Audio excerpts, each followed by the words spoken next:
Hi all, welcome back to my channel. ನಾನು ನಿಮ್ಮ ಮೇಘ.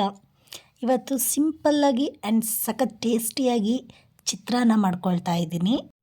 ನಾನು ಯಾವ ಥರ ಸಿಂಪಲ್ಲಾಗಿ ಆ್ಯಂಡ್ ಟೇಸ್ಟಿಯಾಗಿ ಚಿತ್ರಾನ್ನ ಮಾಡ್ಕೊಳ್ತೀನಿ ಅಂತ ನಿಮಗೂ ಕೂಡ ಶೇರ್ ಮಾಡ್ಕೊಳ್ತಾ ಇದ್ದೀನಿ.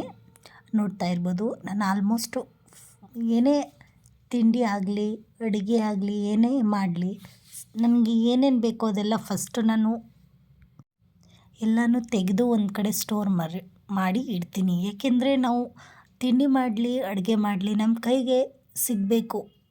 ನಾವು ಎಲ್ಲ ಇಂಗ್ರೀಡಿಯೆಂಟ್ಸ್ಗಳನ್ನೂ ನಮ್ಮ ಮುಂದೆ ಇಟ್ಟಿರಬೇಕು. ಆ ಥರ ಆದಾಗ ಅಡುಗೆ ಮಾಡೋಕ್ಕೆ ಆಗಲಿ ಬ್ರೇಕ್ಫಾಸ್ಟ್ ಮಾಡೋಕ್ಕೆ ಆಗಲಿ ತುಂಬಾ ಈಸಿಯಾಗಿರುತ್ತೆ. ಏಕೆಂದರೆ ಇವಾಗ ನಾವು ಫ್ರಿಡ್ಜಲ್ಲೂ ಇಟ್ಟಿರ್ತೀವಿ, ಇಲ್ಲ ಮೇಲ್ಗಡೆ ಇಟ್ಟಿರ್ತೀವಿ, ತಗೊಬರೋಕ್ಕೆ ಹೋಗಬೇಕು, ಸುಮ್ಮನೆ ಒಂದೊಂದಾಗಿ ಎಲ್ಲ ಟೈಮ್ ವೇಸ್ಟ್.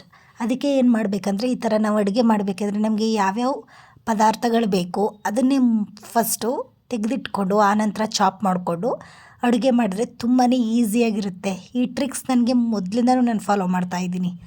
ಆಲ್ಮೋಸ್ಟ್ ನನಗೆ ಅಡುಗೆ ಮತ್ತು ಇದೆಲ್ಲ ಅಷ್ಟೊಂದು ಮಾಡೋಕ್ಕೆ ಬರ್ತಿರಲಿಲ್ಲ. ಆ್ಯಕ್ಚುಲಿ ನಾನು ಕಲ್ತಿದ್ದೆ ಮದುವೆ ಆದಮೇಲೆ ನಾನು ಅಡುಗೆ ಮಾಡೋಕ್ಕೆ ಕಲ್ತಿದ್ದು.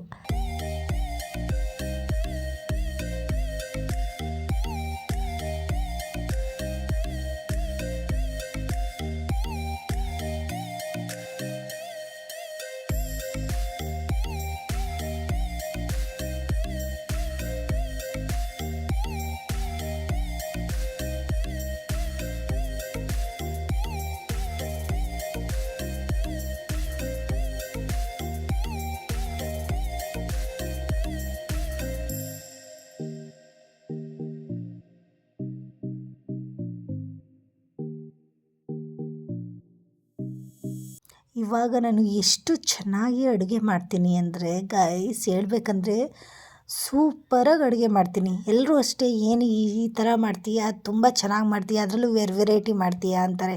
ಅಷ್ಟು ಚೆನ್ನಾಗಿ ಕಲ್ತ್ಕೊಂಡಿದ್ದೀನಿ. ಏನೇ ರೆಸ್ಟೋರೆಂಟ್ ಸ್ಟೈಲಲ್ಲಿ ಫ್ರೈಡ್ ರೈಸ್ ಏನೇ ಹೇಳಿದ್ರು ಮಾಡ್ತೀನಿ.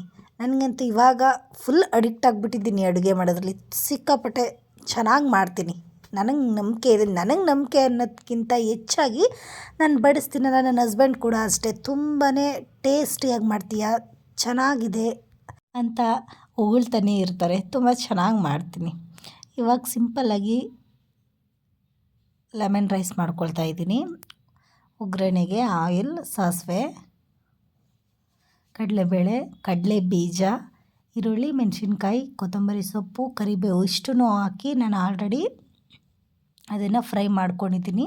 ಇವಾಗ ನಾನು ಫಸ್ಟೇ ರೈಸ್ ಕೂಗಿಸಿದ್ದೆ, ಅದಕ್ಕೆ ನಾನು ಲೆಮನ್ ರಸ ಮತ್ತು ಅರಿಶಿನ ಪುಡಿ ಆ್ಯಂಡ್ ಲೆಮನ್ ರೈಸ್ ಮಸಾಲ ಬರುತ್ತಲ್ಲ ಅದೊಂದು ಸ್ವಲ್ಪ ಇಷ್ಟನ್ನು ಮಿಕ್ಸ್ ಮಾಡಿ ಫಸ್ಟೇ ಎತ್ತಿಟ್ಕೊಂಡಿದ್ದೆ.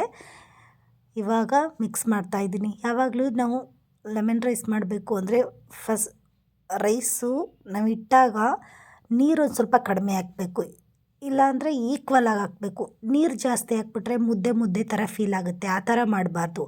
ನಾವು ಈ ಥರ ಚಿತ್ರಾನ್ನ, ಬಾತ್, ಪಲಾವ್ ಏನೇ ಮಾಡಲಿ ನೀರು ಕರೆಕ್ಟಾಗಿ ಅಳತೆಗೆ ತಕ್ಕಂತೆ ಹಾಕಬೇಕು. ಆವಾಗ ರೈಸ್ ಕೂಡ ಅಷ್ಟೇ ಉದುದ್ರಾಗಿ ಬರುತ್ತೆ. ನೋಡ್ತಾ ಇರ್ಬೋದು ಇವಾಗ ಎಷ್ಟು ಚೆನ್ನಾಗಿ ಬಂದಿದೆ, ತುಂಬಾ ಚೆನ್ನಾಗಿ ಬಂದಿದೆ. ನೋಡ್ತಾ ಇರ್ಬೋದು, ಚಿತ್ರಾನ್ನ ಆಯಿತು. Simple and ಟೇಸ್ಟಿಯಾಗಿರ್ತಕ್ಕಂಥ chitranna.